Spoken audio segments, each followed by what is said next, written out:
রাজ্যে চাকরি প্রদানের ক্ষেত্রে বিআরটিসি এবং বাংলা ও ককবরক ভাষা জানাকে বাধ্যতামূলক করতে হবে।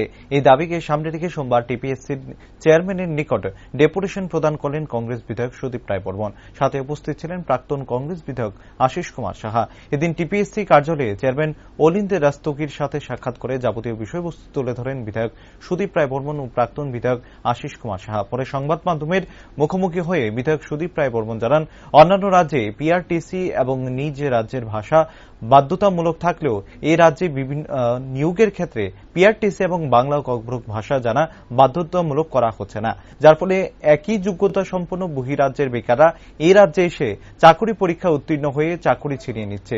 আশ্চর্যজনকভাবে একই পদমর্যাদায় এগ্রিকালচার অফিসার ও ভেটেরিনারি অফিসার নিয়োগের ক্ষেত্রে দুই রকম সিদ্ধান্ত নেওয়া, এই বিষয়টা চেয়ারম্যানের দৃষ্টি আকর্ষণ করা হয়েছে। অন্যদিকে তিনি আরো বলেন, একদিকে যেমন বেকারত্ব বাড়ছে, সেই জায়গায় দাঁড়িয়ে রাজ্যের যোগ্যতা সম্পন্ন বেকাররা যাতে চাকরিগুলো পায় তার জন্য এই ডেপুটেশন। দেখুন, আমরা আজকে এখানে আসার একটাই কারণ, বারংবার সরকারের দৃষ্টি আকর্ষণ করা সত্ত্বেও এখন পর্যন্ত তা সুরাহা হয়নি। ব্যাপারটা হচ্ছে টিপিএসসি দ্বারা যে বিজ্ঞাপনগুলো হয়ে থাকে বিভিন্ন গ্রুপ বি, সি পোস্টের জন্য, সেখানে বিআরটিসি কিংবা বাংলা ককবরক জানার যে প্রভিশন, সে প্রভিশনগুলো একেবারে দেওয়া হয় না।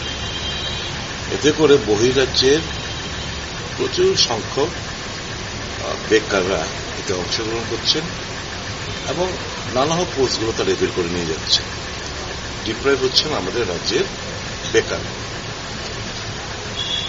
তো এরকম দুটো ইন্টারভিউ এটিপিএসসি করা হয়েছে। একটা হচ্ছে ভেটেরিনারি অফিসার, একই স্কেলে দুটো ইন্টারভিউ, একটা হচ্ছে ভেটেরিনারি অফিসারদের জন্য আর একটা হচ্ছে এগ্রি অফিসারদের জন্য।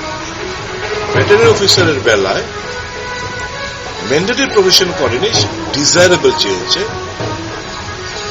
চেয়েছে যে পিআরটিসি ডিজায়ারেবল এবং বাংলা এবং ককবরক জানা থাকে, সেটা ডিজায়ারেবল। এগ্রি অফিসারদের বেলায় এটাও চাওয়া হয়।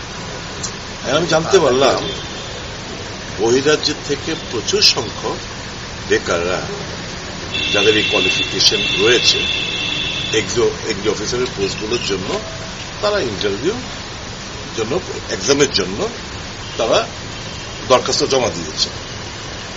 আমি যখন এই যে ব্যাপারটা জানতে পারলাম, কালকে ফোনে কথা বললাম, সময় চাইলাম, আজকে এসে একটা মেমোরান্ডাম দিলাম।